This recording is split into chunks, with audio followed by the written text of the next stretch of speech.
Siya si Kaloy, ang pinakasikat na gymnast sa Pilipinas at sa Southeast Asia ngayon. Sa edad niyang 24, dalawang bisis na niyang kinatawan ng Pilipinas sa Olympic Games. Wow!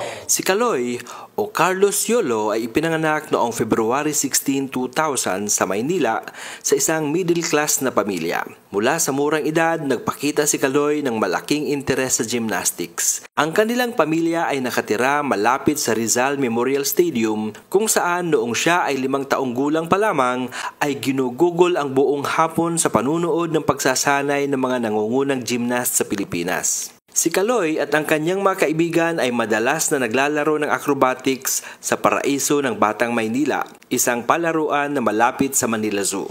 Isang araw nakita si Kaloy ng kanyang lolo na nagsusumikap matuto ng gymnastics sa pamamagitan ng pagtumbling-tumbling. Sa halip na pagalitan ang batang si Kaloy, dinala ito ng kanyang lolo sa Gymnastics Association of the Philippines kung saan siya ay tinanggap bilang protege. 7 taong gulang pa lamang siya noon. Ginabayan at tinulungan si Kaloy ng Gymnastics Association of the Philippines na makakuha ng professional na coach. Ang Philippine Sports Commission naman ay nagbigay ng libreng pagsasanay kay Kaloy sa Rizal Memorial Sports Complex. Nagsimula siyang lumaban sa mga gymnastics competition noong taong 2008 kung saan siya ay 8 taong gulang pa lamang. Noong taong 2011, nanalo si Kaloy ng 4 na gintong medalya sa palarong pambansa. Nag-aral si Kaloy ng grade school sa Aurora A. Quezon Elementary School at tinapos niya ang high school sa Adamson University sa tulong ng Gymnastics Association of the Philippines.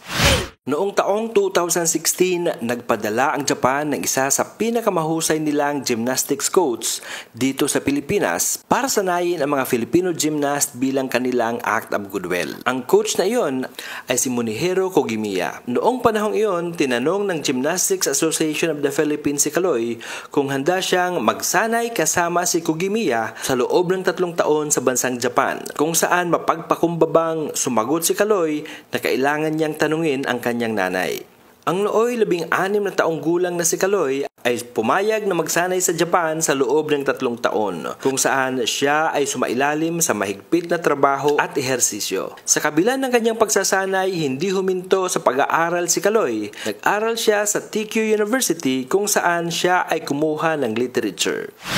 Nang mag-compete si Kaloy sa Germany noong October 2019 para sa World Artistic Gymnastics Championships, hindi nag-abala ang kanyang magulang na magpuyat hanggang umaga para panoorin ang kanyang signature floor exercise. At ginulat ni Kaloy ang buong Pilipinas nang siya ay gumawa ng kasaysayan bilang kauna-unahang Pinoy at Southeast Asian gymnast na nanalo ng gold medal sa World Artistic Gymnastics floor exercise sa score na 15.300. Wow! Noong 2019 Southeast Asian Games, nanalo si Kaloy ng 2 gold medals at 5 silver medals.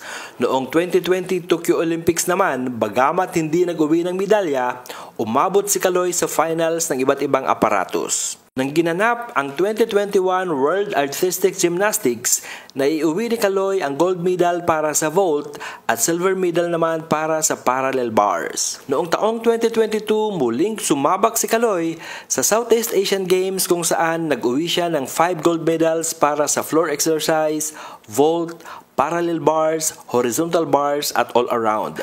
Nag-uwi din siya ng 2 silver medals para sa pommel horse at steel rings. At ngayong 2024, ipinagmamalaki ni Kaloy na muling i-represent ang Pilipinas sa Olympic Games sa Paris, France. Wow!